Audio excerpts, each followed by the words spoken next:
Ok. Bonsoir, bonsoir, bonsoir, bonsoir, bonsoir, bonsoir tout le monde. Bonsoir, bonsoir l'Afrique. Bonsoir la Côte d'Ivoire. Bonsoir de partout que vous êtes dans le monde. Je vous dis tous bonsoir. Bonsoir vous tous qui êtes abonnés sur ma page, mes frères, mes sœurs. Je vous dis tous bonsoir. J'espère que tout va bien chez vous. J'espère que tout va bien dans vos différentes familles.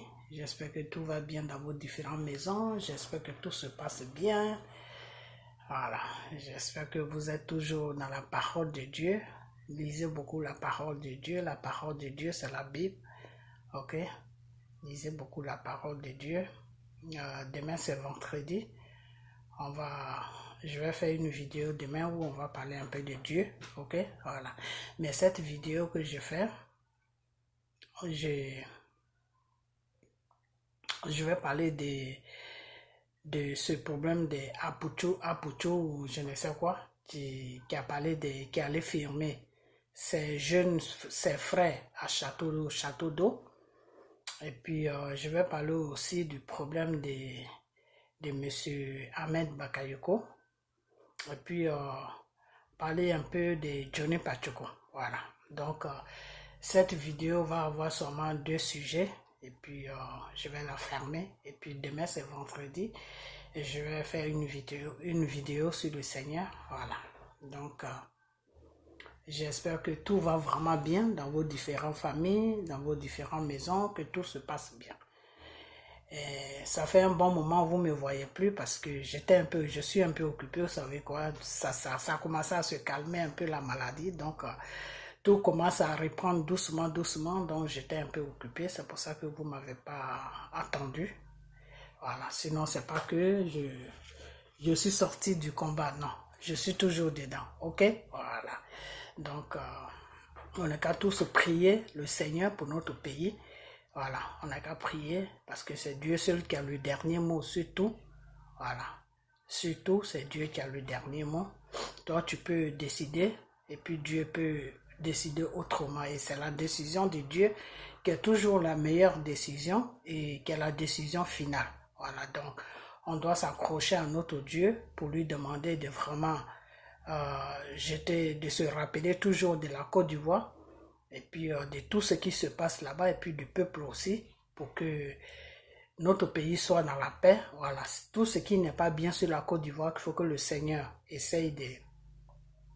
Il faut qu'on prie pour demander à Dieu d'avoir la compassion pour la Côte d'Ivoire, parce que lui c'est un Dieu de justice. Voilà, c'est un Dieu de justice.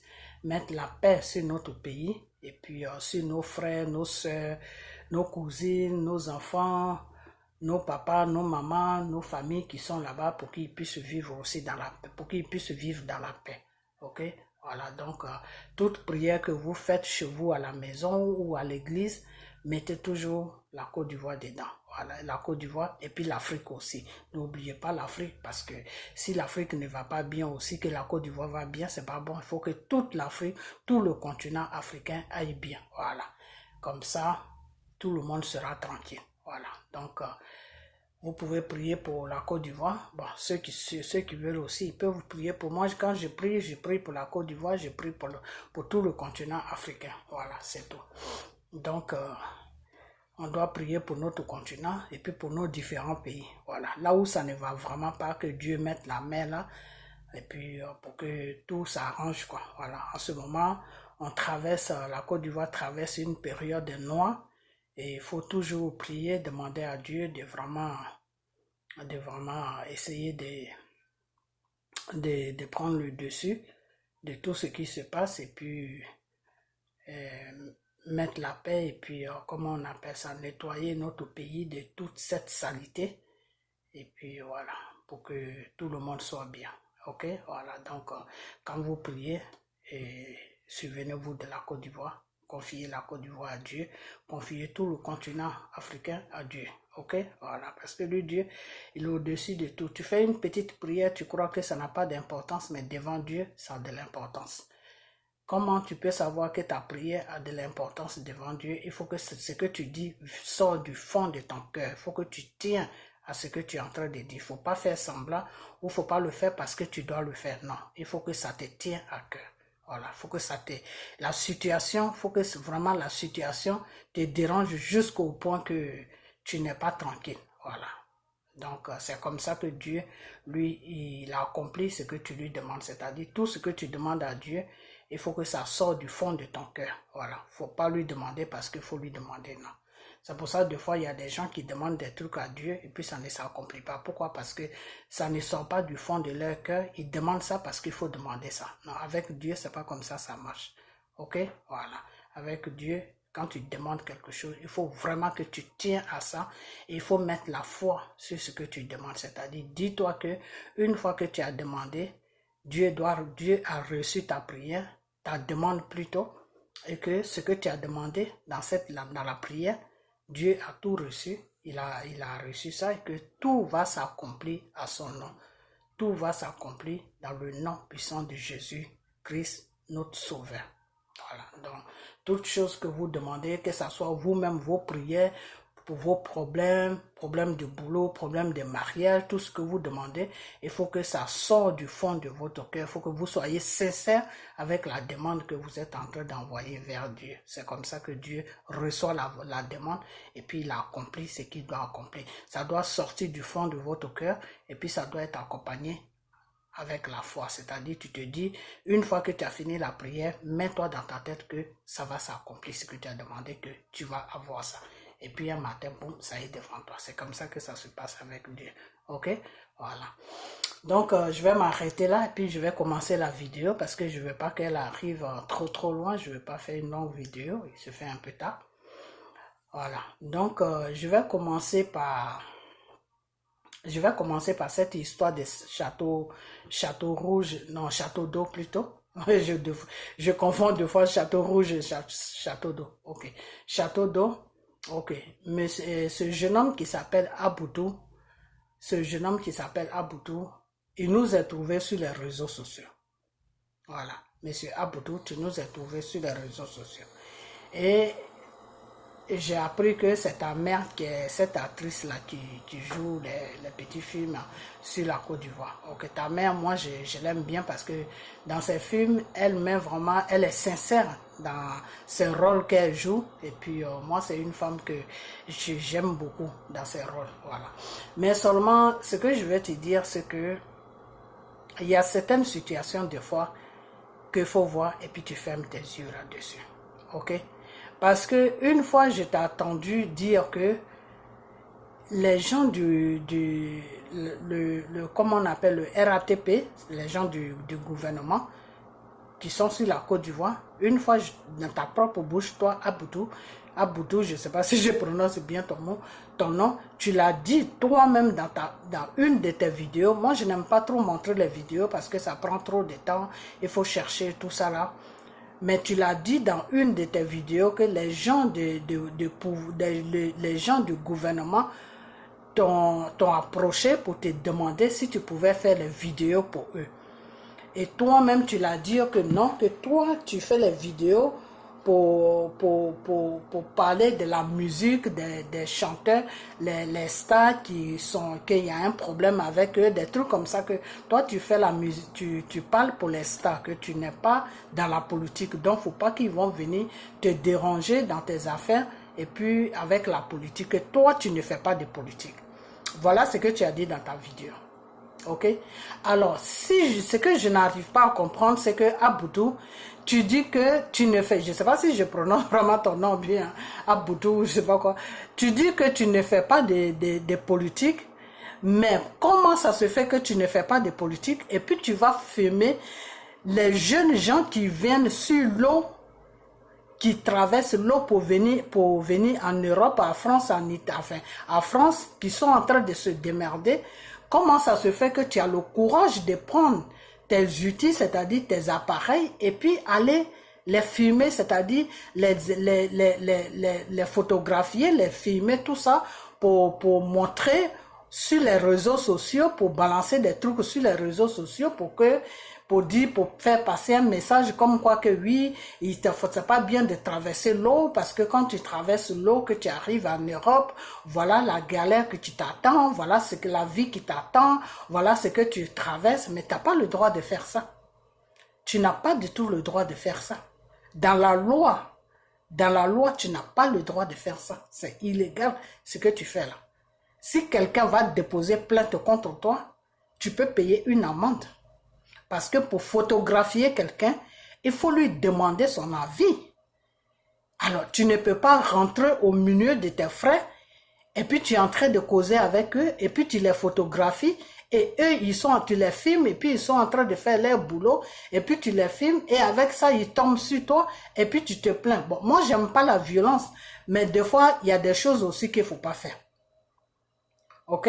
Il y a des choses aussi qu'il faut pas faire. Sinon, moi, je suis une personne, je n'aime pas la violence. Mais de la façon que tu t'es comporté, c'est la violence seulement qui pouvait arrêter ça. Eux, de la façon que tu t'es comporté, eux, ils n'ont pas réfléchi, ils sont tombés sur toi. Je ne dis pas que c'est bien ce qu'ils ont fait, mais comment on appelle ça? Ce seront l'acte que tu as posé devant eux qui les a menés à grouper sur toi pour te frapper. Parce que ils n'ont pas eu le temps de réfléchir si ce qu'ils étaient en train de faire est bon ou si c'est pas bon, ça ne se fait pas. Ça ne se fait pas.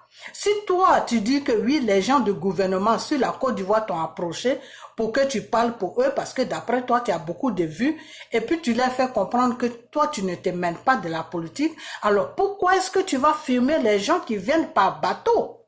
Parce que ça n'a pas de sens ce que tu dis. Sincèrement, tu m'excuses, mais Aputu, ce que tu dis, ça n'a pas de sens. Je ne sais pas si je prononce bien ton nom. Hein. Ce que tu dis, ça n'a vraiment pas de sens. Ça n'a pas de sens ce que tu rencontres. Parce que ce que tu es en train de faire, dire que non, ne prenez pas l'eau, ne venez pas sur l'eau parce que sur l'eau, il y a des risques, vous pouvez mourir dans l'eau. Et puis même si vous arrivez à traverser l'eau, voilà la vie qui vous attend en Europe. C'est une vie qui est misérable. Mais attends, ce n'est pas de leur faute. Si eux, ils sont conscients qu'ils prennent l'eau en sachant qu'ils peuvent rester dans l'eau comme ils peuvent aussi traverser, c'est un grand risque. C'est-à-dire, tu montes dans le bateau, tu ne sais pas si tu vas arriver là où tu vas. Il faut vraiment être courageux pour faire ça et il faut être désespéré aussi pour faire ça. Parce que si quelqu'un n'est pas désespéré, il va passer par la bonne voie, faire un passeport, avoir un peu d'argent, chercher un visa et puis prendre l'avion et puis venir. Alors, si tu vois tes frères ils ont pris le bateau sur l'eau, ils ont pris des risques et puis ils sont arrivés à Château, ils sont arrivés sur la France et puis aujourd'hui, par manque de tout ce qui se passe en France, ils se démènent à Château d'eau pour pouvoir subvenir à leurs petits besoins. Tu n'as pas le droit d'aller les filmer. Tu n'as pas ce droit-là. Tu n'as pas ce droit-là. Et je vois les gens qui parlent, qui font des vidéos, non, ils ont mal fait, ils n'ont pas les papiers, là où ils se démènent, c'est là qu'ils font la bagarre, et si la police vient, eux-mêmes, ils sont en train de manger, ils sont en train de gâter les mangements, mais il y a une chose que je vais vous dire, c'est que vous qui avez défendu Aputu, là, en disant que oui, les jeunes là qui l'ont frappé à Château d'eau, là, ils n'ont pas le droit, là, je vais vous dire une chose, je crois que vous êtes en Europe, vous êtes dans les pays des Blancs, mais vous ne connaissez pas la loi des Blancs. Parce que dans la loi des Blancs, là, quand tu fuis ton pays jusqu'à prendre l'eau, parce qu'il n'y a aucun Blanc, je dis bien aucun Blanc qui va traverser l'eau de la façon que les Africains traversent l'eau là. Il n'y a aucun Blanc qui va faire ça. Tu dis ça à un Blanc, s'il n'a pas vu ça de ses propres yeux, ou bien s'il n'a pas entendu parler de ça, tu lui dis ça. Il va te dire, mais est-ce que tu es normal dans la tête? Déjà même, il va te prendre pour quelqu'un qui n'est pas normal dans la tête parce qu'il n'y a personne qui peut faire ça. Il n'y a personne qui peut s'amuser à traverser l'eau de l'Afrique jusqu'en Europe. Il n'y a personne qui peut faire ça. C'est du jamais vu. Vous comprenez? Donc, si ces enfants-là font ça et que Dieu les préserve, qu'ils ne meurent pas, puis ils arrivent en Europe là, tu vas te battre avec lui. Le contraire, c'est toi qui vas partir. Le contraire, c'est toi qui t'es battu à lui là. C'est toi qui seras dans les problèmes. Parce que lui qui a traversé l'eau là, on va rien lui faire. Même s'il n'a pas les papiers là, on ne peut pas le rapatrier. Je sais pas si vous savez ça. Dans la loi là, même si on l'a pas encore donné un bout de papier là, on ne peut pas le rapatrier. Pourquoi? Parce que on suppose que s'il a traversé l'eau, c'est parce qu'il y a un danger dans son pays. C'est pour ça qu'il a pu prendre ce risque pour traverser l'eau. Donc, à partir de là, déjà, il prend même un avocat d'office, c'est-à-dire un avocat que l'État paye là. Il ne va nulle part. Il ne va pas bouger.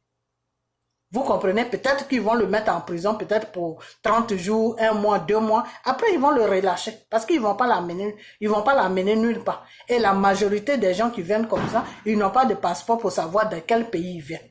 Donc, quand des fois vous êtes sur les réseaux sociaux, quand les gens font des bêtises, au lieu de les raisonner, vous prenez plutôt leur défense à les encourager à rester dans leur ignorance et dans leurs bêtises. Il faut arrêter ça. Vous tous là qui avez fait les vidéos, que ce soit Makoso, que ce soit sa soeur, que ce soit d'autres personnes, vous tous qui avez fait les vidéos pour dire que oui, ils ont frappé à Poutou et à Château d'Eau et que les jeunes là ont mal fait, je vous dis que arrêtez ce que vous êtes en train de faire parce que vous êtes plus dangereux que Aboutou. Vous comprenez? Vous tous qui avez fait les vidéos là, vous êtes plus dangereux que Aboutou. Parce que ce que Aboutou a fait là, ça ne se fait pas. Ça ne se fait pas, c'est criminel.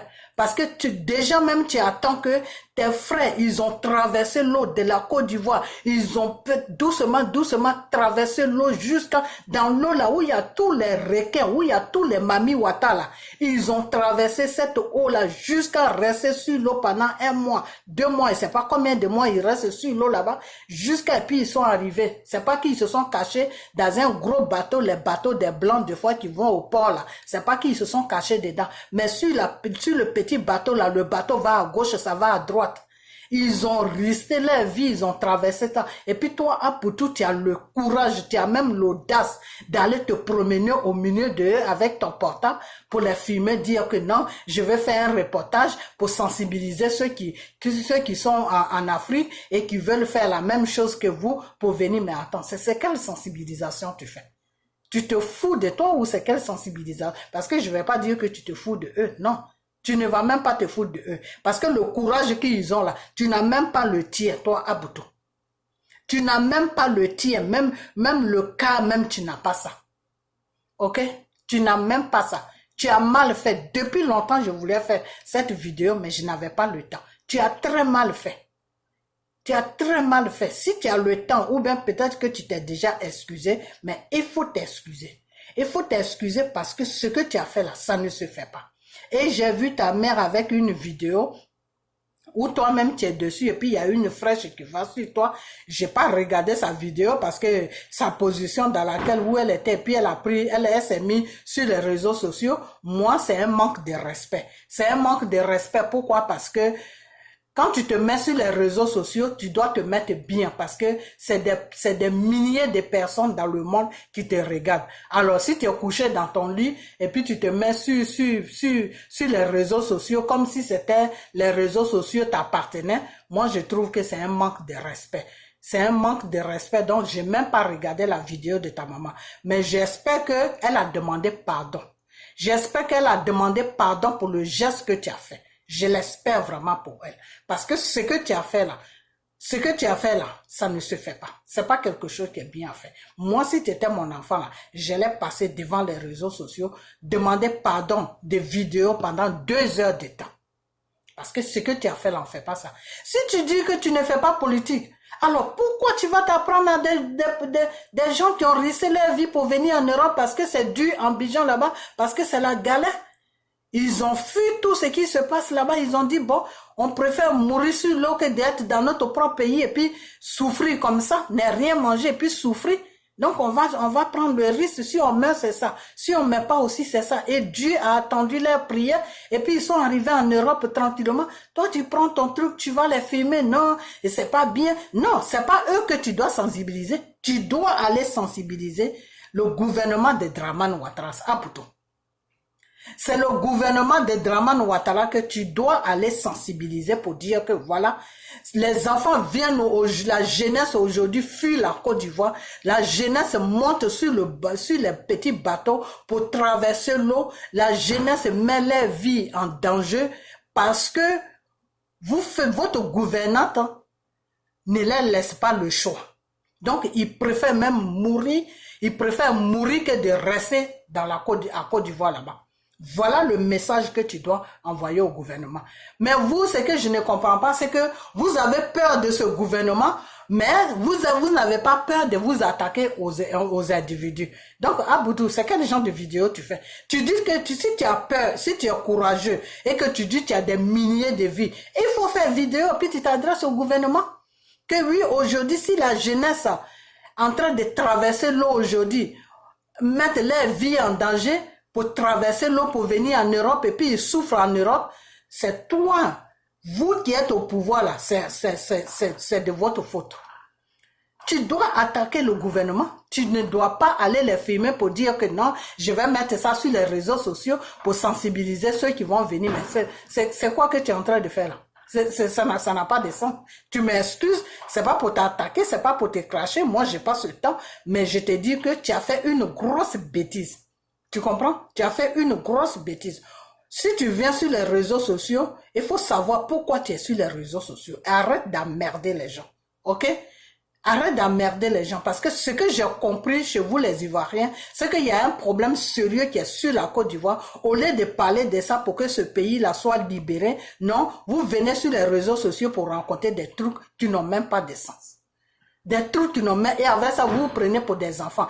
Une fois que tu as 30 ans, 35 ans, 40 ans, tu n'es plus enfant. Tu n'es plus enfant. C'est pour ça que les Blancs se comportent comme... C'est pour ça que les Blancs prennent nos chefs d'État, soi-disant, comme des enfants. Ils sont à l'Élysée et puis ils téléphonent en Côte d'Ivoire, ils téléphonent au Cameroun, ils téléphonent partout pour donner des ordres comment le monsieur doit diriger sa population. Parce que vous montrez chaque jour aux Blancs que vous n'avez rien dans la tête, que vous réfléchissez comme des gamins. Donc le Blanc, quand tu lui montres que tu n'as rien dans la tête là, c'est ce que tu lui montres là, c'est ça que lui il prend pour venir vers toi. Vous comprenez?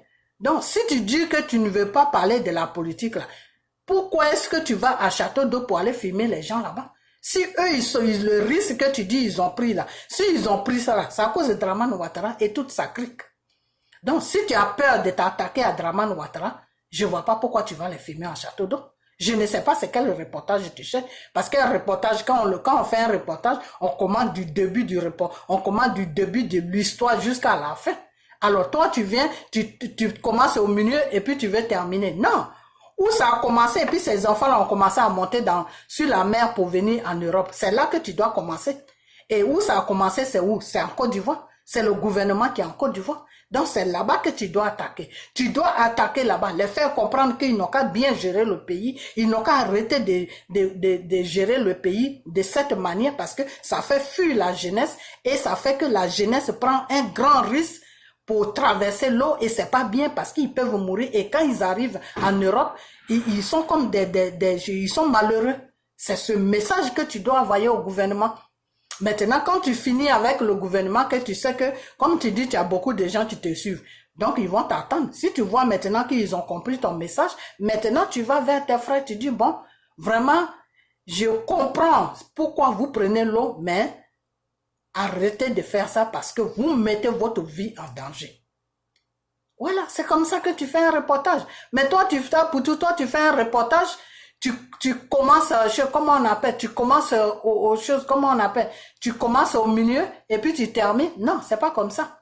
Ça ne se passe pas. C'est pas des moutons. Ceux que tu allais filmer en Château d'Eau là, ce sont pas des moutons, c'est des êtres humains. Tu comprends? Et s'ils ont pris ce risque-là, c'est parce qu'il y a un problème en Côte d'Ivoire. Donc c'est le problème que tu dois attaquer. Voilà, parce que vous voyez le problème et puis vous partez ailleurs. Alors, je comprends pas. Si tu dis que tu veux pas faire la politique, il faut pas t'intéresser aux gens qui traversent l'eau. Ce n'est pas ton problème. Occupe-toi de ta musique. Occupe-toi de dénoncer tes musiciens. Il faut laisser tranquille les gens qui traversent l'eau parce que vous n'êtes pas, parce que ceux qui traversent l'eau là, l'histoire est collée avec le gouvernement qui est sur la Côte d'Ivoire. Parce que le gouvernement qui est sur la Côte d'Ivoire, s'il était bien là, ils n'allaient pas traverser l'eau. Au temps de Félix Houphouët-Boigny, tu peux demander à ta maman, à cette époque, je crois que tu n'étais pas encore né, les Ivoiriens ne traversaient pas l'eau. Faut demander à ta maman. Faut demander à ta maman parce qu'elle était déjà, elle faisait ses films à cette époque là. Faut lui demander, est-ce que les Ivoiriens traversaient l'eau pour partir en Europe? Demande à ta maman, elle va te dire. On connaissait même pas où on passait même pour aller prendre bateau pour aller en Europe. On connaissait pas. C'était l'avion. Tu comprends? Après Félix Houphouët-Boigny, au temps de Bédié, Il y a pas, j'ai jamais entendu un Ivoirien qui a traversé l'eau pour aller en Europe. Autant de Gueye, je n'ai jamais entendu ça. Autant de choses de Babo, je n'ai jamais entendu ça. C'est autant de monsieur Dramane Ouattara que tous les Ivoiriens, avec les femmes et les enfants, les femmes enceintes, traversent l'eau. Donc c'est là-bas que tu dois amener ton combat. Si tu dis, tu veux sensibiliser là. Si tu veux sensibiliser quelqu'un, va sensibiliser Dramane Ouattara avec son gouvernement. C'est pas ceux qui traversent l'eau qui sont déjà à Château Rouge là que tu dois sensibiliser. Eux, ils sont déjà arrivés. C'est quelle sensibilisation que tu fais sur eux? Si c'est pas pour aller les filmer et puis les dénigrer. C'est tout ce qui est derrière. Sinon, il n'y avait pas autre chose. Tu voulais aller les filmer et puis mettre ça sur les réseaux sociaux, faire comprendre à leur famille qui est sur la Côte d'Ivoire que oui, vos enfants que vous encouragez pour venir en Europe, voilà comment ils vivent. Tu n'as pas le droit de faire ça. Tu n'as aucun droit de faire ça. Devant Dieu, devant les hommes, tu n'as pas le droit de faire ça. Aboudou, tu n'as même pas le droit de faire ça. Si toi tu es bien et que toi tu as pris l'avion pour venir, nous tous on a pris l'avion. Si toi tu as pris l'avion pour venir, que tu dors dans un château et que tu as un bon travail, alors, eux c'est ce qu'ils ont trouvé. Et ça c'est encore mieux même de balayer même le marché des châteaux d'eau que d'aller voler des gens ou bien de faire n'importe quoi et puis se retrouver en prison. Là où ils sont en train de se démerder doucement, un matin leur papier va sortir. Parce que quand tu viens dans ce genre de circonstances, tu demandes le papier réfugié et quand tu demandes le papier réfugié, et tu ne peux pas te mettre à agresser les gens, à faire n'importe quoi parce que une fois que tu as affaire à la police, ils vont rejeter ta demande de papier. Donc, ce qu'ils font à Château d'eau là, tu n'as pas à aller les filmer pour dire que non, c'est pour sensibiliser. Tu sensibilises quoi? Qu'est-ce que c'est toi-même que toi-même tu dois te sensibiliser? Aboudou, toi-même tu dois te sensibiliser. C'est pas ces jeunes hommes, ces jeunes-là qui sont venus, qui sont à Château Rouge là. Château d'eau, oui, Château d'eau là. C'est pas eux que tu dois sensibiliser. Toi-même tu dois te sensibiliser. Parce que j'ai écouté beaucoup de vidéos et quand j'écoute ta vidéo, que non, je suis parti, je voulais juste faire passer un message, mais c'est quel message tu veux faire passer? Si tu veux faire passer un message là, il faut commencer sur la racine. La racine là, pourquoi ça c'est comme ça là? C'est là où tu dois commencer. Parce que vous, généralement, vous n'aimez pas commencer sur la racine. Pourquoi? Parce que sur la racine là, il y a Dramane qui est là-bas. Donc comme vous avez peur de eux, vous préférez attaquer ceux-là que vous n'avez pas peur d'eux. C'est pas comme ça qu'on sensibilise les gens. Non. Quand tu veux sensibiliser quelqu'un là, il faut commencer où son problème commence. Et jusqu'à puis tu remontes sur lui. Ok? Voilà, c'est comme ça qu'il faut sensibiliser. Donc, il faut arrêter ça. Il faudra plus que tu recommences ça parce que c'est pas bien. Ça ne se fait même pas. Ça ne se fait pas. Voilà, ça ne se fait pas. Et il faut quand tu es une personne là que tu as été élevé, il faut avoir une bonne, comment on appelle ça? Et il faut être éduqué. Voilà, c'est tout. Il faut avoir une éducation. Parce que quelqu'un qui a eu une éducation ne peut pas aller faire ce genre de bêtises là. Toi, tes amis viennent, ils sont en train de te démerder, tu prends ta caméra, tu es bien habillé. D'après toi, tu es allé te faire coiffer, mais si tu finis de te faire coiffer, faut prendre ta route, tu vas rentrer chez toi pour aller faire tes vidéos d'Insta. Et qu'est-ce que tu as à les filmer, pourquoi? Il faut arrêter ça. C'est comme ça vous faites. Et après, quand les gens font n'importe quoi, c'est pour dire que non, les jeunes là, ils sont mal polis, les jeunes là, ceci, les jeunes, il faut arrêter ça, il faut arrêter ça. Chacun fait de son mieux pour sortir de là où se trouve Dramane Ouattara avec toute sa clique là. Chacun fait vraiment de son mieux pour sortir là-bas parce que c'est pas bien là-bas. Voilà, c'est tout. Si tu vois ton frère qui traverse l'eau jusqu'à qui arrive en Europe là, tu dois même avoir pitié de lui. Même s'il est dans son travail, que tu as au moins 100 euros, ou bien je sais pas, même 50 euros, même 20 euros, tu dois mettre ta poche dans la main pour lui dire, mon frère, tiens, si ça peut te dépanner. C'est tout. Parce que le fait même qu'il a traversé l'eau, ça veut dire que derrière lui, là, c'était pas bon. Parce que quelqu'un qui est conscient, quelqu'un qui sait qu'il est à l'aise dans son pays, il a un travail, même s'il n'a pas de travail, mais où il a au moins un petit truc où il peut se démerder pour pouvoir vivre normalement. Il n'est pas malade pour se lancer sur l'eau, pour traverser tous les requins et puis arriver en Europe. Donc, des fois, quand vous faites des choses, il faut réfléchir. Et puis, vous qui suivez à Boutou, n'importe comment, non, c'est pas bien ce qu'ils l'ont fait. Non, non, non. Moi, je vais pas dire que c'est bien parce que la violence, moi, c'est quelque chose que je n'aime pas. Je suis un enfant de Dieu, je n'aime pas la violence. Mais ce qu'ils ont fait là aussi, moi, je les comprends. Je les comprends parce que c'est en fonction de ce que lui, il a fait, que eux aussi, ils ont fait la même chose. Si lui n'a pas réfléchi pour faire ça, eux aussi n'ont pas réfléchi, ils ont fait ce qu'ils avaient à faire. C'est tout. Comme ça, la prochaine fois, il va bien réfléchir avant de faire ses bêtises. C'est tout. Ok? Voilà. Donc, je vais m'arrêter là.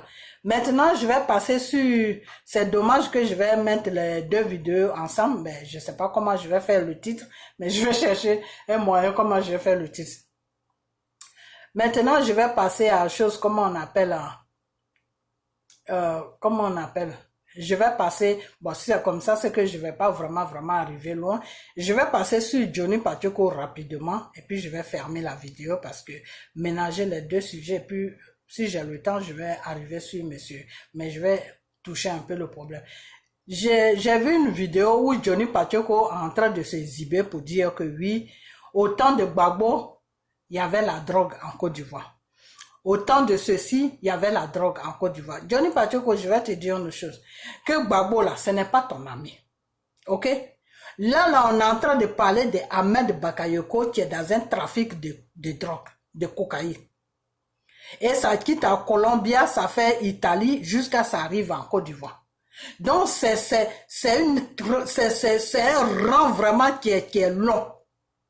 Lui seul, il n'est pas, c'est pas lui seul qui fait ça. Tu comprends?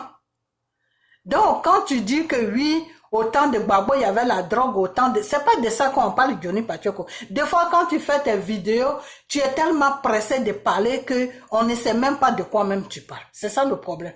Quand tu te jettes dessus et puis tu dis non, au temps de Gbagbo, il y avait la drogue, tout. Oui, au temps de Gbagbo, il y avait la drogue en Côte d'Ivoire. Même au temps de Félix Houphouët-Boigny même, il y avait la drogue parce que moi, j'ai mon cousin qui est rentré, qui a commencé à fumer la drogue et l'enfant, il sait plus jamais, bon, on a le même âge, il ne sait plus jamais, il n'est plus sorti de son connerie de drogue là jusqu'à il a trouvé la mort dedans. Donc, au temps de Houphouët même, il y avait la drogue en Côte d'Ivoire. Il n'y a aucun pays sur cette terre-là où il n'y a pas de drogue. Je dis bien aucun pays, que ce soit en Europe, que ce soit aux États-Unis, que ce soit en Angleterre, que n'importe où, tu ne peux pas voir un pays sur la terre où il n'y a pas de drogue. Tu comprends? Mais qui fait rentrer la drogue dans le pays? C'est de ça qu'on parle. Johnny Pacheco. Qui est-ce que ta vidéo, je vais bien la faire demain parce que là, j'ai commencé sur un sujet, donc je vais pas aller loin, donc je vais couper tout court ta vidéo. Mais demain, je viens sur toi. Qui est-ce qui fait rentrer la drogue en Côte d'Ivoire? C'est de ça qu'on parle. Parce que si c'est un individu qui est tranquille dans son petit palais, dans sa petite maison, et puis qui fait ses trafics de drogue, et il n'y a pas de problème, il aura affaire à la police, à le gouvernement, jusqu'à le traquer et puis le mettre en prison pour que sa vente de drogue arrête sur le pays. Dans tous les pays, il y a des vendeurs de drogue. C'est pour ça que des fois quand on attrape les petits dealers qui vendent les petits boules sur la route là, la police les suit jusqu'à pour aller à leur patron même. Parce qu'il faut arrêter le patron. Parce que ça ne sert à rien d'arrêter celui qui vient s'arrêter au corner. Si tu arrêtes celui qui vient s'arrêter au corner, je crois que c'est en anglais. Ok, celui qui vient s'arrêter, comment on appelle ça en français même? Dans le carrefour, enfin c'est pas carrefour, mais je dis ça comme ça. Celui qui vient s'arrêter dans le petit carrefour là, pour attendre les gens qui vont acheter des petites sommes, 10 euros, 20 euros, des trucs comme ça là. C'est pas lui que la police sèche, non. Si c'est lui là, la police va aller s'asseoir dans les choses, dans les bureaux là. Ce n'est pas lui qui... Ils vont monter sur lui doucement, jusqu'à pour aller trouver le plus gros. Où il prend puis il vient vendre là. C'est là-bas que eux ils cherchent. Parce que oui, il prend puis il va vendre là. Une fois qu'on met la main sur lui là, ils vont trouver maintenant les pays que ça traverse jusqu'à puis ça vient sur lui là.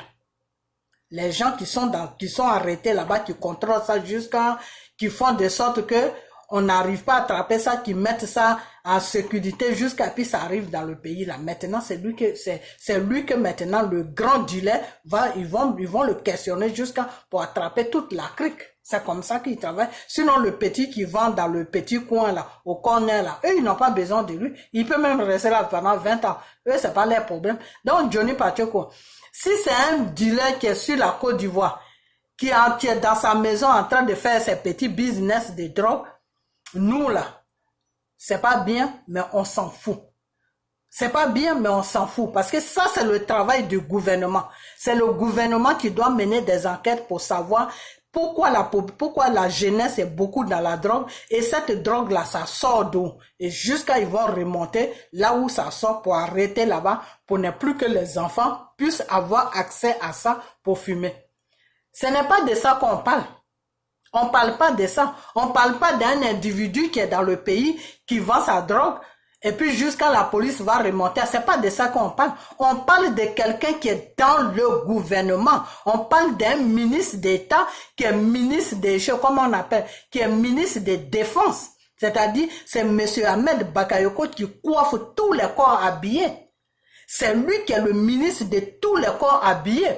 Donc, s'il est impliqué dans une histoire de cocaïne qui quitte Colombien, qui fait tous les transits de l'Europe jusqu'à quand il arrive sur l'Afrique, sur la Côte d'Ivoire, et puis ça se disperse maintenant sur le continent africain, ça veut dire que le monsieur, il est très dangereux. Monsieur Ahmed Bakayoko, il est très dangereux parce qu'il est en train de détruire la jeunesse de l'Afrique. Il est en train de détruire la jeunesse de l'Afrique. C'est de ça que nous, on parle. C'est de ça qu'on parle. Parce que c'est lui, c'est son droit. Il est payé par l'État ivoirien pour arrêter les gens qui vendent la drogue. Il est payé par l'État ivoirien pour faire attention à ce qui rentre dans le pays et à ce qui ne rentre pas dans le pays. Il est payé par l'État ivoirien, il est payé par l'argent des Ivoiriens pour pouvoir sécuriser la Côte d'Ivoire.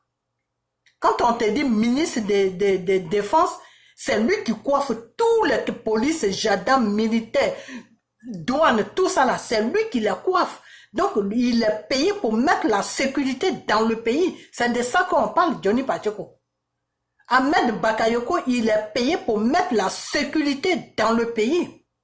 Quand ça ne va pas là, c'est lui qui doit verser ses policiers dans la rue pour dire que dans telle rue là, on dirait qu'il y a des gens qui vendent les trucs là-bas. Allez-y voir là-bas pour voir qu'est-ce qui se passe. D'où ça sort.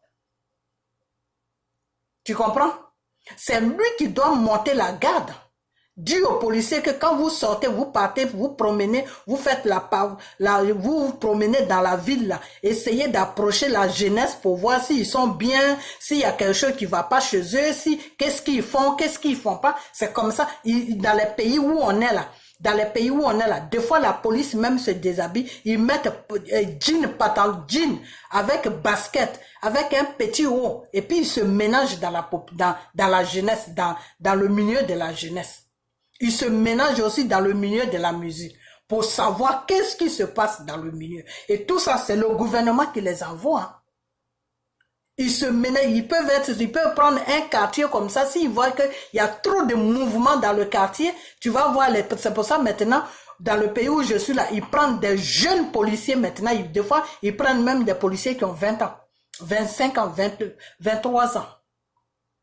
Parce qu'ils ont compris le système que il faut rentrer au milieu de la jeunesse pour savoir qu'est-ce qu'ils font, qu'est-ce qu'ils ne font pas. Donc, monsieur Ahmed Bakayoko, c'est son rôle, c'est son devoir de contrôler la jeunesse ivoirienne, de surveiller la jeunesse ivoirienne, de surveiller la population ivoirienne, de mettre la jeunesse ivoirienne et la population ivoirienne à la sécurité, comment on appelle, de mettre la sécurité sur le pays pour que tout le monde soit tranquille. Ce n'est pas à lui de se mettre dans une histoire de drogue qui est cocaïne, ça là, ça tue. La cocaïne là, ça tue. C'est pas un petit joint dire que tu roules et puis tu fumes et t'es à la tête, tu tournes et puis tu dors. Non, ça là, ça te tue. Tu peux même en train de prendre ça dans le nez en haut, en train de te piquer et puis bon, tu tombes, tu meurs. Ça, c'est une drogue qui est très dangereuse. La drogue blanche là, elle est très dangereuse. Donc, on est en train de parler de ça. Et avec ça, toi, Johnny Pacheco, tu dis que oui, tu es gendarme. Toi, je sais pas dans quelle école de gendarmerie tu as pris comment on appelle, ton service comment on appelle, ton service de la gendarmerie, hein. Parce qu'à la gendarmerie, on vous dit tout ça. On vous montre toutes les qualités des choses qui sont dangereuses pour un pays. La drogue, c'est dangereux pour un pays. La drogue peut faire que le pays peut se ruiner en une minute. La drogue peut faire que le pays peut s'appauvrir en même temps. La drogue peut faire que le pays peut être un pays qui est dangereux. On peut signaler le pays dans le monde comme quoi que ce pays-là est dangereux. La drogue peut faire que les touristes peuvent arrêter de rentrer dans un pays. La drogue peut faire que les investisseurs, ceux qui veulent investir là, ils peuvent ne pas investir dans le pays parce qu'ils voient qu'ils ne seront pas en sécurité. Donc la drogue, c'est quelque chose qui bousille comment on appelle la personne, comment on appelle l'image plutôt d'un pays. C'est de ça qu'on parle. On parle de ça. Alors quand tu viens là, t'arrêter là en train de t'exhiber, on dirait quelqu'un qui a les manières sur lui, en train de dire que non, au temps de Gbagbo, il y avait la drogue, au temps de Teti, on dit pas qu'au temps de Gbagbo, il n'y avait pas la drogue en Côte d'Ivoire. On dit pas qu'au temps de Gbagbo, il n'y avait pas, même au temps de Félix Houphouët-Boigny, je te dis qu'il y avait la drogue, parce que moi-même, j'ai le fils de ma tante qui est mort de ça. Donc, au temps de même Félix Houphouët-Boigny, il y avait le ciseau de la drogue en Côte d'Ivoire, mais c'est un individu qui vend ça. C'est un individu qui a peut-être une petite bande de 10 personnes ou 15 personnes, ils se mettent ensemble et puis ils font les bêtises de drogue dans le pays. Et puis les jeunes vont acheter là-bas pour s'envoyer en l'air. Alors, on ne dit pas que c'est un ministre d'État qui est à la tête d'un mafia de cocaïne. C'est dangereux. C'est très dangereux. Donc, nous, on prie Dieu à ce que vraiment, ça ne soit pas vrai, ce que les journalistes ont dit que ça soit faux. Parce que si c'est vrai, moi, j'ai dit, le monsieur n'est qu'à démissionner. Il n'est qu'à démissionner parce que ça ne fait pas un bon nom pour notre pays et ça ne fait pas quelque, c'est pas bien. Jusqu'à aujourd'hui, on n'a pas encore attendu monsieur Dramane Ouattara sortir faire un discours. Ça veut dire, faut comprendre. Il faut comprendre, c'est même pas la peine d'aller chercher loin. Ça veut dire que lui, Ahmed Bakayoko, et tout ce gouvernement-là, ils sont impliqués là-dedans. Parce que si toi, tu n'es pas impliqué dedans, que tu dis que tu es en train de diriger un pays, et puis il y a un gros problème comme ça qui plane sur le pays là, toi, en tant qu'un chef d'État, qu'est-ce que tu dois faire? Tu dois sortir pour dire à la population que, vraiment, ce que vous avez appris là, moi-même j'ai appris ça aussi, ça me donne froid au dos. Mais on va tout faire, on va mettre tous les moyens à notre disposition pour savoir ce truc-là, d'où ça vient et qui est impliqué dedans. Et puis on va faire le ménage. Mais M. Dramane n'a pas encore fait tout ça. Et M. Bakayoko est là. Tous les matins, il va récupérer son poste pour travailler. Et puis voilà, il est tranquille, il se reproche rien. Donc si toi, Johnny Pacheco, aujourd'hui, la nuit, là, tu dis que c'est M. Ahmed Bakayoko qui est bien pour la Côte d'Ivoire, moi, tu me fais rire. Tu me fais rire. Pourquoi tu me fais rire? Parce que c'est toi, Johnny Pacheco, tu nous as dit que M. Ahmed Bakayoko est franc-maçon. C'est toi, le même Johnny Pacheco, tu nous as dit que M. Ahmed Bakayoko est un PD.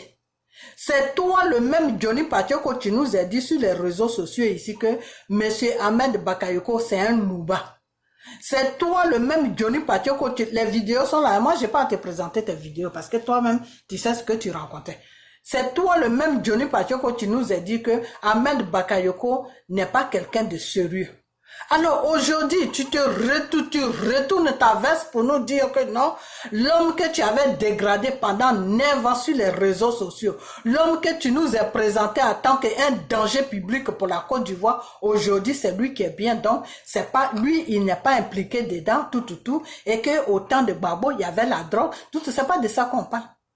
On ne parle pas de ça. On ne dit pas que la Côte d'Ivoire est un pays qui est sain, donc il n'y a pas de drogue, il n'y a rien qui est mal dedans. Non, c'est pas de ça qu'on parle. On te parle d'un ministre d'État qui est un ministre des choses, comment on appelle, des choses, comment on appelle ça, un ministre qui coiffe toute l'armée de la Côte d'Ivoire, que ça soit policier, que ça soit n'importe quel corps habillé, qui coiffe toute l'armée de la Côte d'Ivoire, qui se dit ministre de Défense, qui est impliqué dans une histoire de drogue. C'est de ça qu'on te parle.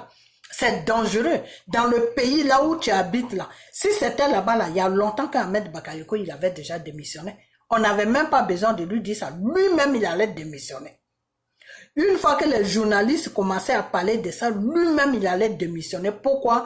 Pour l'honneur du pays, pour la tranquillité du pays et aussi pour l'image des choses de son parti politique. Il allait démissionner. Pour ne pas que la population essaye de mettre tout le monde dans le même sac que lui. Il allait démissionner. Mais le monsieur ne fait pas ça. Le monsieur s'en fout complètement de tout ce qu'on raconte.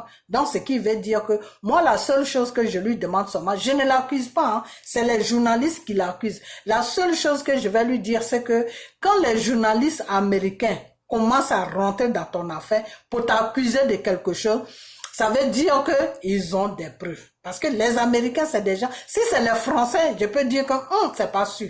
Parce que souvent, les Français, eux, ils t'accusent d'abord quand ça commence à chauffer. C'est là où ils vont commencer à chercher les preuves maintenant, sérieusement. Mais les Américains, eux, ils vont d'abord chercher les preuves. Une fois qu'ils commencent à t'accuser de quelque chose, ça veut dire qu'un matin, ils vont tomber sur toi parce qu'ils ont déjà tout. Eux, c'est comme ça ils sont. Ils peuvent te suivre pendant 20 ans, pendant 10 ans, pendant 5 ans. Tant qu'ils n'ont pas quelque chose, ils peuvent toujours te suivre. Des fois même, ils peuvent même venir s'installer à côté de ta maison. Des fois même, tu peux les voir sur ta rue. Ils sont en train de manger dans la poubelle. Ça, c'est la police. Hein. Ils se déguisent comme des crochets. Donc, la police américaine, c'est une police qui est très, très, très dangereuse. Si je dis dangereux, ça va parce que j'ai dit dangereux sur le point de mal. Hein. C'est-à-dire, c'est une politique qui est très, très forte. Quand elle est derrière toi, là, il faut prier seulement Dieu à ce qu'il ne trouve rien. Le jour qu'ils vont mettre quelque chose, le jour qu'ils vont tomber sur une preuve là, avant de t'exposer devant le monde là, ils vont d'abord analyser la preuve là, pour savoir si c'est vraiment toi. Si c'est vraiment toi, une fois qu'ils ont toute la sécurité, ils ont tout le, comment on appelle, ils ont toute la vérité que c'est toi là. C'est là maintenant ils vont t'exposer. Une fois qu'ils t'exposent là, ça veut dire que les jours qui suivent, les semaines qui suivent, les mois qui suivent, à n'importe quel moment, ils peuvent tomber sur toi. Eux, c'est comme ça qu'ils travaillent. Donc, que Ahmed Bakayoko prie vraiment son Dieu à ce que ces gens-là n'aient pas de preuves sur lui. Parce que s'ils ont vraiment des preuves sur lui, comme moi je les connais là, s'ils ont vraiment des preuves sur lui là, un matin, il va être en train de dormir et puis c'est eux qui vont aller le réveiller pour le mettre quelque part et puis le balancer là où ils doivent le balancer. Donc, Johnny Pachoko, c'est de ça que nous on parle. Sinon, on ne te dit pas que oui, avant qu'on parle de la drogue d'Ahmed Bakayoko, il n'y avait pas de drogue en Côte d'Ivoire. C'est pas de ça qu'on te parle. On te dit tout simplement que c'est un ministre d'État. Et en plus, la place qu'il occupe dans le ministère de l'État là, c'est une place qui est vraiment très, très, très, très fragile. C'est une place qui est vraiment importante. Tu comprends? Donc, ce n'était pas à lui d'être appliqué dans ces genres d'histoires. C'est honteux pour la Côte d'Ivoire, c'est honteux pour le gouvernement, c'est honteux même pour toute l'Afrique. C'est de ça qu'on parle. Sinon, on ne dit pas que avant qu'il y ait ce problème d'Ahmed Bakayoko, il n'y a jamais de drogue en Afrique. Il y a de la drogue en Afrique. Mais qui fait rentrer ça? Qui est au devant de ça? Alors, si c'est un gouvernement même qui est au devant d'une bande de choses, comme on appelle des trafics de drogue, eh bien, on est foutu. On est foutu. Bientôt, on va trouver ça dans les marchés. Les femmes ne vont plus vendre le riz. À la place du riz, c'est la drogue qu'ils vont vendre. C'est de ça que nous, on parle, Johnny Pachoko. Alors, je sais même pas. Des fois, tu te mets sur ta caméra, là, tu es là, en train de t'exhiber à gauche, à droite. On sait même pas de quoi tu parles. Alors, maintenant, je vais venir sur, comment on appelle? Sur toi encore. Quand tu dis que oui, c'est Soro, c'est-à-dire toi, quand il y a un problème, si c'est pas Gbagbo, c'est Soro. Si ce n'est pas, mais Johnny, je vais faire une vidéo spéciale pour toi demain. Si ce n'est pas Gbagbo, c'est Soro. Si ce n'est pas Soro, c'est Gbagbo. Tu te promènes entre les deux là. Si ce n'est pas Gbagbo, c'est Soro. Si ce n'est pas Soro, c'est Gbagbo. Si ce n'est pas Gbagbo, c'est Soro. Si ce n'est pas Soro, c'est Gbagbo. Mais c'est du n'importe quoi. C'est du n'importe quoi. C'est vraiment du n'importe quoi. Tu sais même pas de quoi tu parles. C'est du n'importe quoi. Tu sais, moi, je vais te dire une chose. Hein. Le RATP, là où je ne sais quoi, là. S'ils t'ont pris et que c'est toi qui dois les défendre, et que c'est sur toi qu'ils ont mis leur espoir, ah, ça veut dire que on a un sérieux problème en Côte d'Ivoire. On a un très sérieux problème en Côte d'Ivoire. Parce que, chers Ivoiriens, je vais vous dire une chose, partagez la vidéo, partagez-la pour que ça arrive même jusqu'en Côte d'Ivoire, mettez ça sur la page de Johnny Pacheco et de Aputu. Parce que c'est pour eux la vidéo, c'est pour les deux personnes. Si, toi Johnny Pacheco, si c'est toi, que ceux-là qui se disent gouvernement qui sont au devant de notre pays là, si c'est sur toi que leur confiance se repose, leur défense se repose, ça veut dire que ils ont un sérieux problème. Ils ont un très sérieux problème. Notre pays est foutu. Parce que Johnny Pacheco, tu as mis, je dis Johnny Pacheco, chers Ivoiriens, ce monsieur qui s'appelle Johnny Pacheco là, qui traite des fois des gens de menteurs de ceci là, alors que c'est lui-même le plus grand menteur des réseaux sociaux là. Ce Johnny Pacheco là, il a commencé à insulter Dramane Ouattara. Il a commencé à insulter Amadou Bon Coulibaly. Il a commencé à insulter Ahmed Bakayoko. Il a commencé à insulter, comment on appelle, Dominique Ouattara. C'est lui-même qui a fait que puis j'ai amené ma prière même sur Dominique Ouattara. Quand il a commencé à la traiter de Mami Ouattara, c'est à partir de là, quand c'est rentré dans ma tête, je dis, attends, celui-là dans ces trucs-là, il peut être vraiment au sérieux. Hein. Et quand j'ai prié dessus, effectivement, c'est Mami Ouattara que j'ai vu sur la femme. Vous comprenez?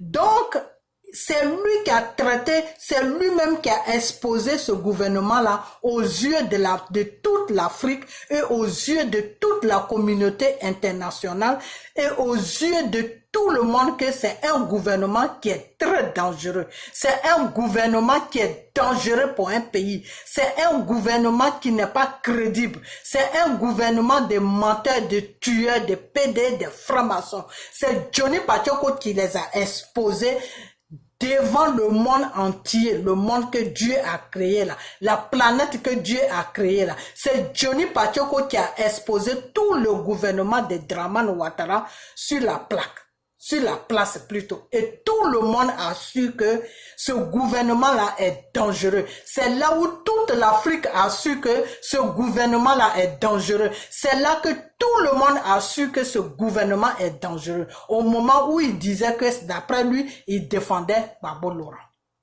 Il a exposé ce gouvernement-là. C'est des rebelles, c'est des PDA, c'est des tueurs, c'est des francs-maçons, c'est des jeux, ils cachent les crânes des Ivoiriens en bas de leur lit, c'est ceci, c'est Mami Ouattara, c'est ceci. C'est Johnny Pacheco qui nous a dit tout ça. C'est Johnny Pacheco qui nous a dit que oui, chers Ivoiriens, rentrez à faire les vidéos, moi seul là, je ne peux pas faire comprendre aux yeux du monde qui est au devant de notre pays.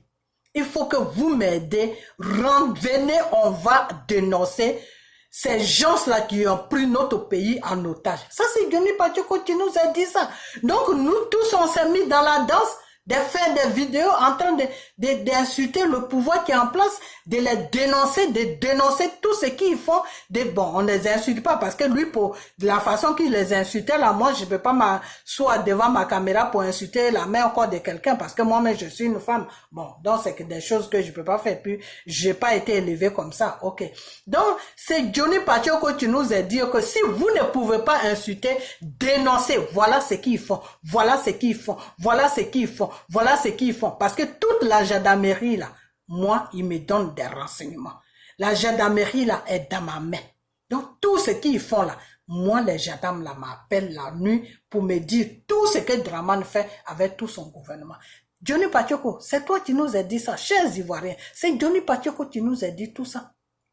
Aujourd'hui, ce même Johnny Pacheco, il tourne sa veste et il dit que non, le gouvernement qu'il avait dénoncé devant le monde entier, le gouvernement qu'il a dénoncé devant la planète que Dieu a créée, c'est ce même gouvernement-là encore, Johnny Pacheco vient nous dire encore que non, c'est eux qui sont bien pour nous les Ivoiriens que nous sommes.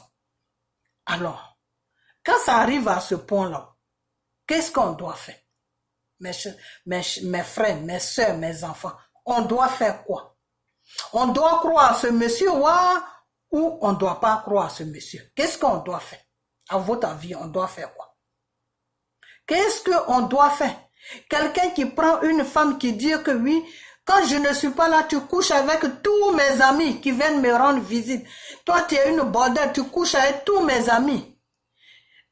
Tu dis ça à tout le monde. Ma femme qui est dans ma maison, là, elle couche avec tous mes amis. Et après, toi encore, le même mari, tu viens encore dire à tes mêmes amis là que non, ma femme est la plus fidèle femme sur la terre. C'est-à-dire, après ma femme là, je vois pas une femme qui est fidèle comme ma femme. C'est-à-dire, la fidélité que ma femme me donne là, je n'ai jamais vu ça sur la terre. Quand ça arrive à ce point-là, qu'est-ce qu'on doit faire? On doit faire quoi? Qu'est-ce qu'on doit faire? Je vous laisse vous-même, vous allez trouver la réponse parce que moi, je ne peux pas trouver la réponse parce que ça me dépasse. Ça me dépasse parce que tu ne peux pas. Si c'est un individu, on peut comprendre que oui, je me suis trompé. Si c'est une histoire d'1 semaine que tu fais ça, tu peux dire, ah, je m'étais trompé. Si c'est une histoire d'1 mois, tu peux dire que, ah, je m'étais trompé. Si c'est une histoire d'1 an encore, tu peux dire, ah, je m'étais trompé. Mais pendant 9 ans. C'est-à-dire, Johnny Pacheco a commencé, si tu étais enceinte, tu as accouché, ton enfant commence à parler, ton enfant commence à jouer au ballon, ton enfant commence à sortir tout seul, il commence même à avoir des petites copines dans le quartier. Parce que ça a mis 9 ans. 9 ans de dégradation sur le gouvernement de Dramane Ouattara et Amadou Bon Coulibaly et Ahmed Bakayoko. 9 ans de dégradation, le monsieur a fait. Aujourd'hui, la nuit là, il vient nous dire que non, c'est eux qui sont bien. Pourquoi? Parce que il a été fistré quelque part. Parce que, comme c'est monsieur qui aime les honneurs, c'est monsieur qui aime qu'on le régale, c'est monsieur qui aime qu'on parle de lui partout, c'est monsieur qui aime qu'on le met toujours au-dessus de tout le monde. Quand M. Gbagbo est sorti, que M. Gbagbo n'a même pas adressé la parole, ça l'a frustré. Il s'est dit, mais non, c'est pas possible. C'est pas possible. C'est tout, hein. Voilà le problème de Johnny Pacheco. Sinon, tout ce qu'il a dit sur le gouvernement de Dramane Ouattara et Amadou Bon Coulibaly et Ahmed Bakayoko, c'est la vraie vérité. Je vous dis la vérité. C'est la vraie vérité. Tout ce qu'il a dit sur eux là, ça sort du fond de son cœur. C'est des choses qu'il pensait vraiment. Mais il a été frappé, il a reçu une gifle. Et il s'est dit non, je ne peux pas exposer ce gouvernement-là. Je ne peux pas faire tout ça, montrer tout, déshabiller un gouvernement. Et puis toi, tu sors, tu ne m'appelles même pas pour que le public puisse me connaître, pour que les Africains puissent me connaître, pour que je puisse aller parler sur les radios. Et puis tu me laisses comme ça. Voilà tout le problème de Johnny Pacheco et Babola. C'est là où ça a commencé. Donc maintenant, tout ce que lui-même, le gouvernement qui nous a présenté, que c'est des dangereux, ils ne doivent même pas gouverner même incapablement. Ce gouvernement-là qui nous a montré que c'est des dangereux, ils ne peuvent même pas aller gouverner même un zoo. Un zoo, c'est-à-dire, c'est là où se trouvent les animaux. C'est des gens qui ne peuvent même pas aller gouverner un zoo. Aujourd'hui, il vient encore nous dire, s'asseoir sur le même fauteuil, pour nous dire qu'aujourd'hui, c'est ce gouvernement-là qui est bien, que nous, les Ivoiriens, on doit suivre ce gouvernement. Alors, quelqu'un comme ça, là, il faut que vous trouviez la réponse. Parce que moi, je ne peux pas vous donner la réponse. C'est à vous. Partagez la vidéo sur la Côte d'Ivoire, sur toute l'Afrique même, si vous voulez. Partagez la vidéo, mettez ça sur sa page, sur la page de Abuto. Alors, quelqu'un comme ça, là, tu vas le juger comment? Tu vas l'écouter, waouh! Quand tu vas voir ses directs, tu vas zapper, waouh! Tu vas le croire, tu vas plus le croire. Mes frères et sœurs, mes enfants, moi je ne sais pas. Moi, je connais ma réponse, mais je ne sais pas si on a la même façon de voir. Parce que si on a la même façon de voir, une seule personne ne peut même pas être sur sa page en ce moment. Mais comme on n'a pas la même façon de voir, je préfère exposer tout ce qu'il a dit dans la vidéo et n'importe qui va voir la vidéo, ça va l'amener à réfléchir pour qu'il trouve lui seul sa réponse. Ok? Voilà. Donc, c'est cette vidéo que je voulais faire parce que si c'est pas lui son problème en ce moment, si ce n'est pas Gbagbo, c'est Soro. Si c'est pas Soro, c'est Gbagbo. Si ce n'est pas Gbagbo, c'est Soro. Si c'est pas Soro, c'est Gbagbo. Donc, c'est un monsieur qui aime déplacer les sujets. C'est un monsieur qui aime déplacer les choses et il les met à la place où il faut pas les mettre. C'est un monsieur qui ménage un peu des trucs. Parce qu'on est en train de lui parler de Ahmed Bakayoko qui est accusé d'un truc de cocaïne, de drogue, de dealer. Et lui, il est en train de nous dire que non, de laisser Ahmed Bakayoko tranquille parce que même au temps de Gbagbo, il y avait la drogue en Côte d'Ivoire. Oui, il y avait la drogue en Côte d'Ivoire au temps de Gbagbo, mais c'est pas un ministre de Gbagbo qui vendait la drogue. C'est pas un ministre de Gbagbo que les journalistes ont accusé que oui, c'est lui qui fait rentrer la drogue en Côte d'Ivoire. Ce n'est pas quelqu'un qui était dans le gouvernement de Gbagbo qui faisait ça. Voilà. C'est un individu qui faisait ça. Au temps de Oufoué, c'est un individu. Au temps même de Bédié, c'était un individu. Au temps de Guéhi, c'était un individu. Au temps de Gbagbo, c'était un individu. Individu, ça veut dire que c'est quelqu'un, lui, qui s'est mis dans ces histoires de drogue et puis qui est tranquille dans son petit coin. Et puis, il y a des gens qui viennent acheter chez lui et puis ils vont vendre ça ailleurs. Donc, c'est un individu qui fait partie de la société, c'est un individu qui fait partie de la communauté ivoirienne. Ça peut être un Ivoirien, comme ça peut être un étranger, comme ça peut être n'importe qui, mais c'est un individu, c'est pas quelqu'un qui travaille dans le gouvernement. C'est pas quelqu'un qui est ministre d'État. Parce que quand on dit ministre d'État, et que tu fais des vacheneries comme ça qui sont pas bien, c'est tout le gouvernement qui est impliqué là-dedans. Et c'est pour ça que souvent, dans les pays des Blancs, quand c'est comme ça, on demande à la personne qui a fait sa bêtise, la personne que les journalistes dénoncent, de démissionner pour ne pas que le gouvernement soit sali, pour ne pas que le peuple voit le gouvernement d'une manière qui n'est pas bien. Parce que là, quand il sort, le gouvernement n'est plus concerné. Tout ce qu'ils vont parler, les gens vont parler à son nom. Les gens pourront plus dire que non, c'est le gouvernement de Côte d'Ivoire. Voilà. Donc, c'est de ça que nous, on parle. Sinon, Johnny, nous, on ne te dit pas que c'est Ahmed Bakayoko qui a été le premier à faire rentrer la drogue sur la Côte d'Ivoire. Non. Ni sur l'Afrique, non. C'est pas ce qu'on te dit. Mais c'est le fait que la place qu'il occupe là, ce n'est pas sa place. Cette place-là qu'il occupe là, ce n'est pas à lui de faire ça. C'est dangereux ce qu'il a fait. C'est mal vu, c'est criminel, c'est tout ce que tu veux.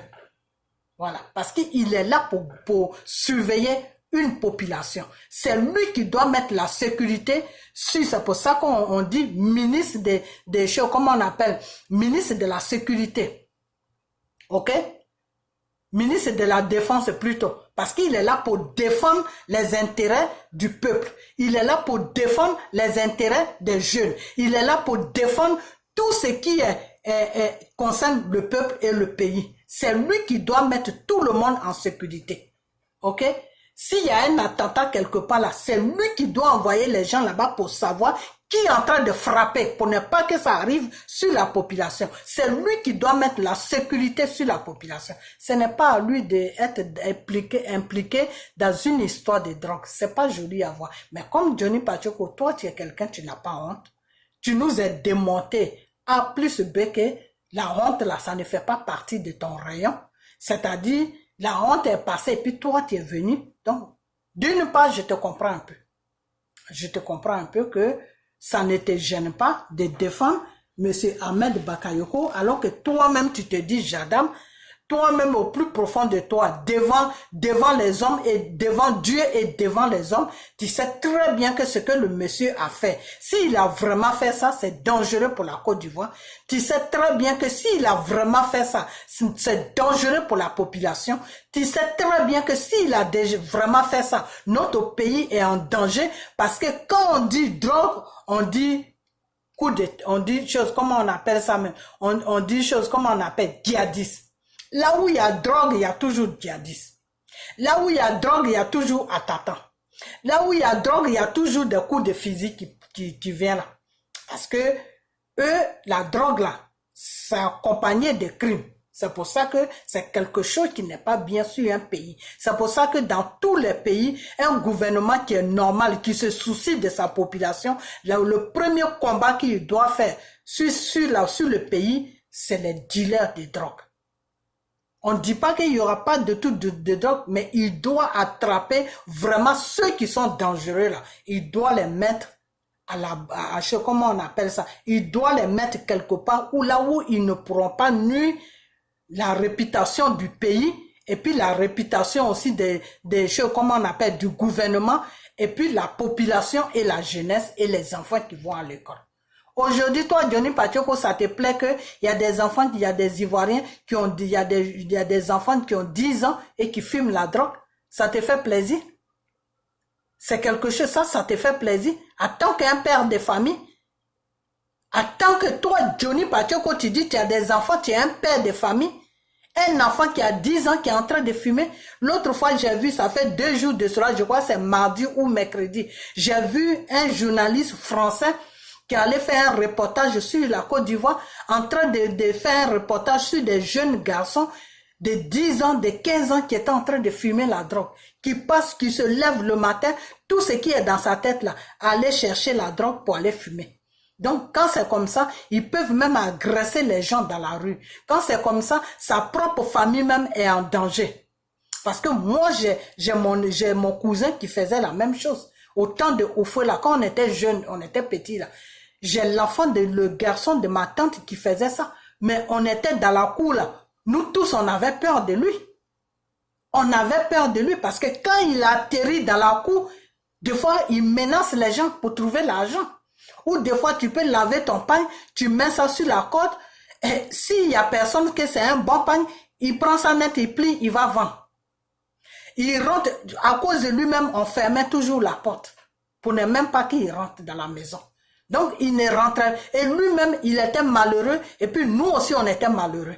Parce que c'était notre cousin, c'était notre frère, c'était l'enfant de notre tante, mais on le traitait comme un animal, parce que pourquoi? Parce qu'il est rentré dans un système qui était dangereux pour lui-même et puis pour nous. Tu comprends, Johnny Pacheco? Il était rentré dans un système qui était dangereux pour lui-même et pour nous. C'était au temps de Oufou, hein? Je te parle au temps de Oufou, quand nous on était petits. Et ce garçon, il avait à cette époque-là, il avait dans les 13 ans. Il avait dans les 12 ans, 13 ans, quand il a commencé ça. Et c'est dedans là qu'il a commencé à suivre les grands bandits de la Côte d'Ivoire là. Et avant les grands bandits au temps de Oufoué là, il est rentré dans leur groupe à cause de la drogue, en train de faire des vols à gauche, à droite. Et c'est dans ça qu'ils ont tiré sur lui et puis il est mort. Il est mort, on ne sait même pas où était parti son corps. Donc la drogue, c'est quelque chose qui est très dangereux. C'est quelque chose qui est très, très, très dangereux parce que quand tu as quelqu'un de ta famille qui surtout la cocaïne, là, ça c'est quelque chose, ça c'est dangereux.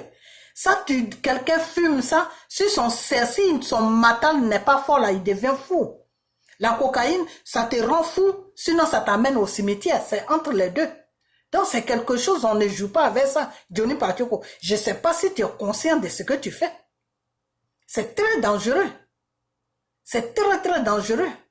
Alors si toi tu dis que tu aimes les Ivoiriens, matin, midi, soir, tu passes sur les réseaux sociaux d'après toi, pour sensibiliser les Ivoiriens. Je ne sais pas quel Ivoirien tu sensibilises. Pour sensibiliser les Ivoiriens en disant non, c'est Dramane qui est bien, ils ont fait pont, ils ont fait route, ils ont fait ceci, cela. Si tu attends des trucs comme ça, que toi-même tu vois ça sur les réseaux sociaux, des paquets de cocaïne, tu vois ça, et que Ahmed Bakayoko est mené dans ça, si tu dis que tu travailles vraiment pour eux, tu dois tout faire pour trouver le numéro de Ahmed Bakayoko pour l'appeler pour dire que, ah, grand frère, ce que j'attends là, est-ce que c'est vrai ou c'est faux? Bon, si c'est vrai ou c'est faux, moi je ne suis pas là pour te juger. Mais ces journalistes-là qui t'accusent là, il faut tout faire. Tu vas amener des preuves pour leur faire comprendre que ils t'accusent de quelque chose où tu ne sais même pas où ça a commencé, qu'est-ce qui se passe. C'est ça que tu dois. Soro, quand on l'a accusé que lui, il voulait monter un coup d'état là. Soro allait déposer, quand ils l'ont accusé que oui, c'est lui qui a tué Ibé, il allait déposer plainte, non? Quand on accuse Soro là, quand il voit qu'il ne se reconnaît pas dedans, il va déposer plainte. Yeah. Quand on t'accuse que tu sais que tu ne te reconnais pas dedans, tu déposes plainte.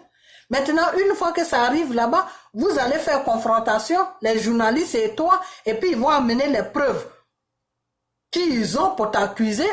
Et si les preuves sont solides, ah ben tu restes là-bas. Si les preuves ne sont pas solides, on leur demande de te payer dommages et intérêts parce que ça salit ton nom. C'est comme ça que ça se passe. Alors, c'est ce que tu dois dire à Ahmed Bakayoko, que le mieux c'est de te retirer un peu et puis tu vas essayer de voir comment tu vas arranger cette histoire parce que c'est dangereux pour notre pays. Mais non, tu ne dis pas ça, toi tu t'en fous.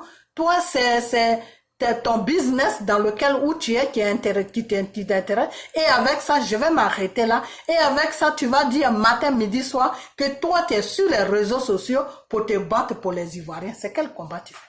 Tu fais quel combat? Parce que quand tu aimes quelqu'un là, que tu dis tu fais un combat pour lui là, tu fais le combat dans la vérité. Celui que tu es en train de défendre là, si tu vois qu'il prend un chemin qui n'est pas bien là, tu fais vidéo, tu le mets au pas, tu dis non. Moi, je suis en train de faire comprendre à le peuple que tu diriges que c'est toi qui es bien. Alors, tu ne vas pas me montrer des vacheries comme ça, parce que ce que tu es en train de faire là, c'est pas bien pour le peuple. Quand tu défends un peuple, quand tu dis, tu sensibilises un peuple, que tu défends un peuple là, il faut le défendre dans la vérité.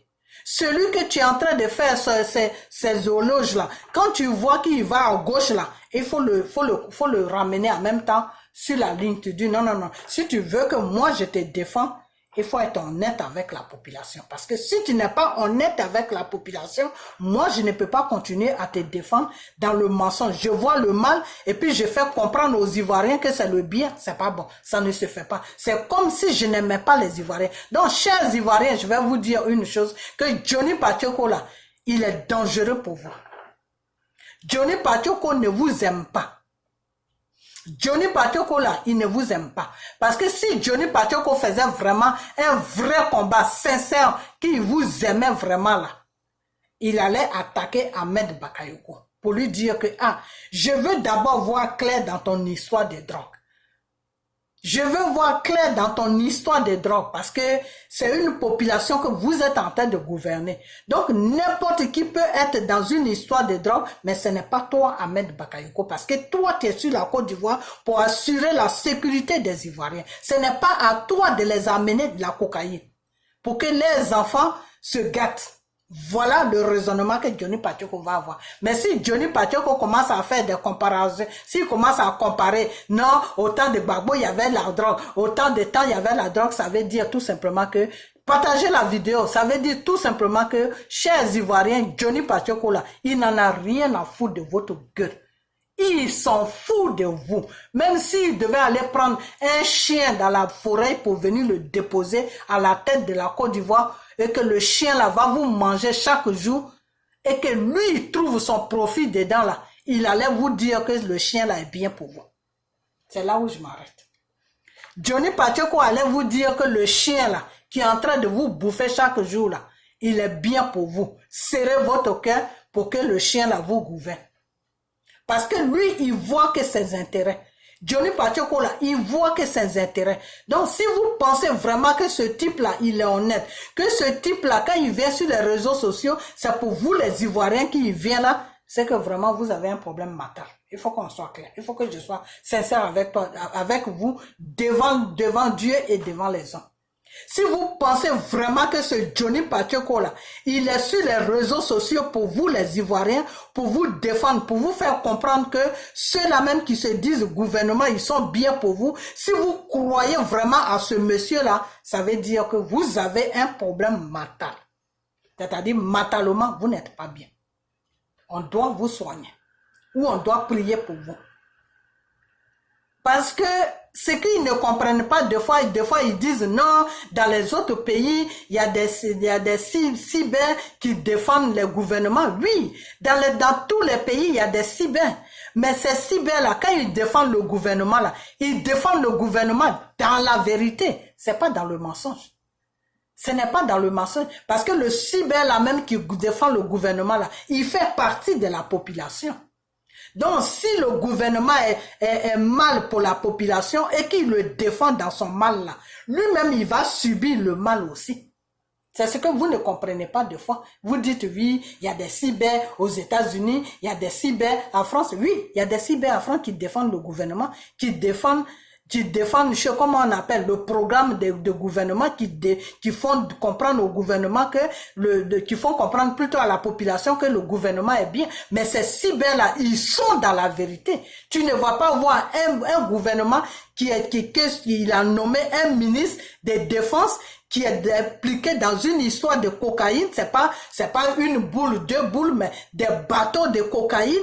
Et puis, ces cyber-là vont s'asseoir là tranquillement pour dire, oh non, c'est pas grave, de toute façon, au temps de l'autre président, il y avait la drogue dans le pays, donc c'est pas grave. Mais non, un cyber comme ça, c'est la population même qui va le chercher. C'est même pas quelqu'un c'est la population même qui va le chercher pour le frapper. Parce que c'est un danger public pour la population. Il est un danger public pour la population parce que il y a des cyber. Dans tous les pays, tous les gouvernements, ils ont des cyber. Mais ces cyber-là, ils sont dans la vérité avec la population.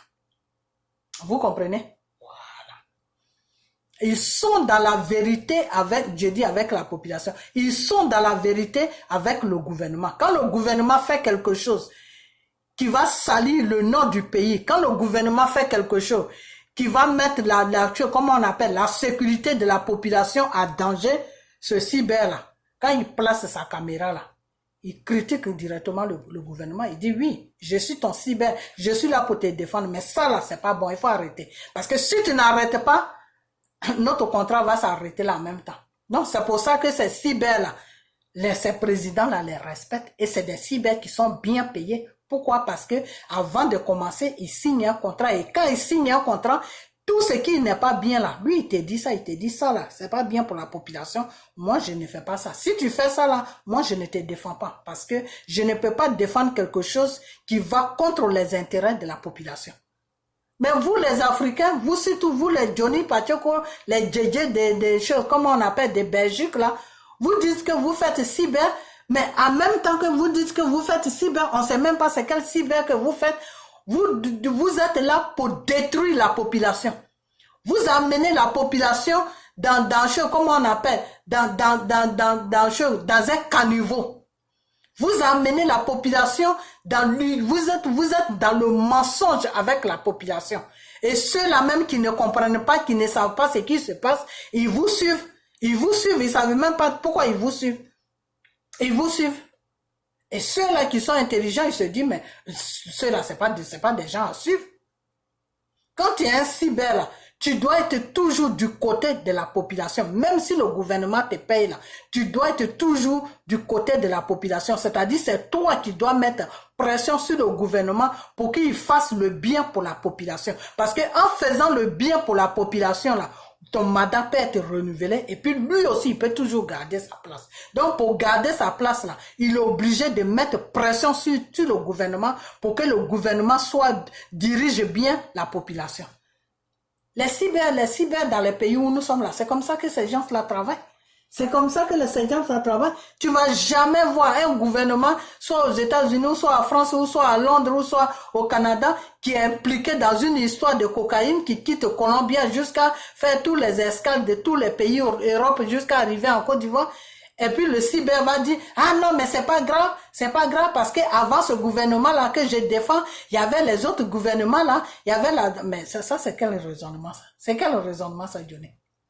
Ça c'est même quelqu'un même qui n'a pas fait des bancs, quelqu'un même qui est au village, c'est-à-dire qui dort dans le campement, ne peut pas raisonner comme ça. Alors vraiment, Johnny, tu as dépassé le plafond, c'est-à-dire là, c'est ton dernier clic où tu es arrivé. Là, tu es arrivé, tu as pété même le plafond. Donc, je vais m'arrêter là. Mais seulement ce que je vais vous dire, c'est que vous, les Ivoiriens, qui suivez Johnny Pacheco là, arrêtez de suivre ce type-là. Arrêtez de suivre ce type-là parce que lui, il pense qu'à ses intérêts.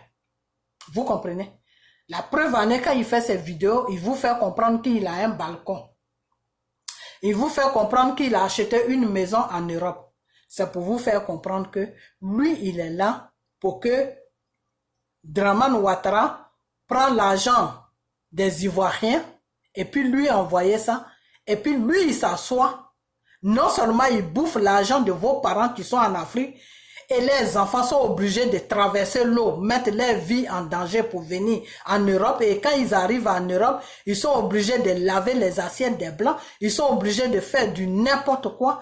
Et entre-temps, les agents que le gouvernement allait prendre pour créer des emplois à cette jeunesse, pour mettre cette jeunesse-là dans un travail, pour encadrer la jeunesse, le gouvernement de Dramane Ouattara, Amadou Bon Coulibaly et Ahmed Bakayoko, ce gouvernement-là prend tout cet argent-là, donner ça à Johnny Pacheco pour vous raconter des mensonges. Comme ils voient que vous êtes des gens qui sont bêtes, donc ils se disent que, ceux-là, ils sont bêtes, donc, attends, on va payer Johnny Pacheco, comme c'est quelqu'un qui parle beaucoup, dans ces paroles-là, ils vont pas se rendre compte de ce qu'il dit, et puis ils vont nous suivre dans l'ignorance. C'est dans ça que Johnny Pacheco, il est avec ce gouvernement de Dramane Ouattara. Vous comprenez? Donc, si vous êtes vraiment une population digne d'être une population ivoirienne et africaine, arrêtez de suivre ce monsieur parce que c'est un danger public pour la Côte d'Ivoire et pour toute l'Afrique. Johnny Pacheco est un danger pour la Côte d'Ivoire et pour toute l'Afrique. Voilà. Parce que les mêmes présidents qui lapidaient là, les mêmes présidents qu'il était en train de lapider, qui étaient des francs-maçons, qui étaient le diable de l'Afrique, qui faisaient que les Africains prenaient un bateau pour aller mettre leur vie en danger dans la bouche des requins là. Les mêmes gouvernements que Johnny Pacheco lapidait hier là, c'est le même gouvernement là encore que Johnny Pacheco dit non. Chers Ivoiriens, restez tranquilles, c'est eux là qui sont bien pour vous. Donc vraiment, quand ça arrive à ce point-là, vous qui le suivez là, vous devez vous asseoir et puis réfléchir pour dire que je suis cette personne, mais est-ce que cette personne est vraiment bien pour mon continent? Est-ce que cette personne-là est vraiment bien pour mon pays? Est-ce que cette personne-là est vraiment bien pour moi-même? Parce que même si je suis en Europe et puis je le suis, moi, je ne manque de rien. Mais est-ce qu'il n'est pas en train d'amener mon pays dans un fossé? Est-ce qu'il n'est pas en train d'encourager des gens pour détruire mon pays? Est-ce qu'il n'est pas en train d'encourager un gouvernement pour détruire mon pays?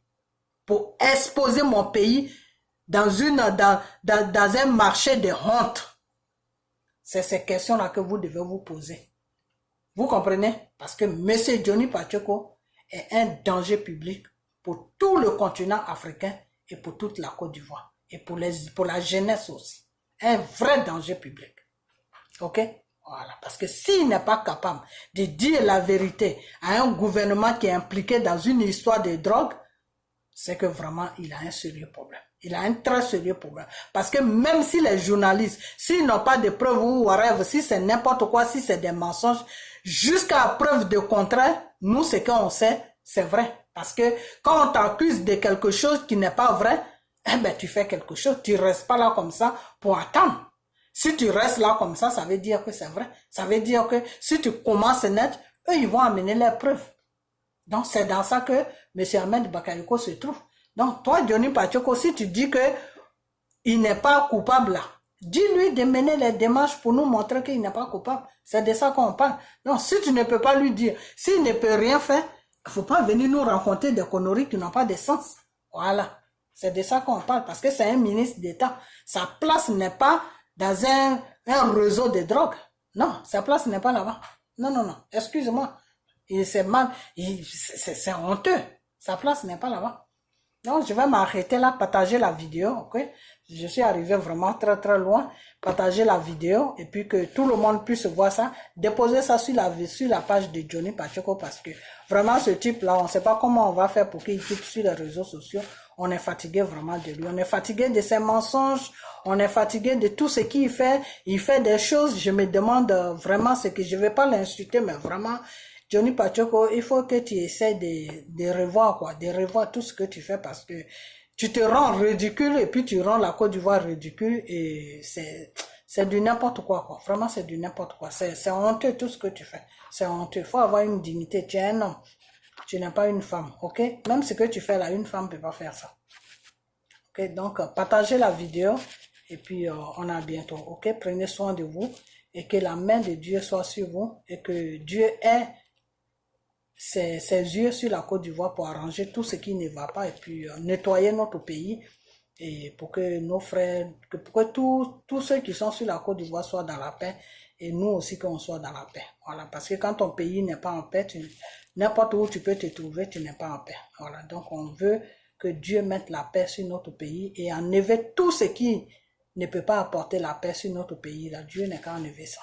Ok? Donc portez-vous bien et que la main de Dieu soit sur vous. Ok? On a bientôt. Bye bye. Partagez la vidéo s'il vous plaît.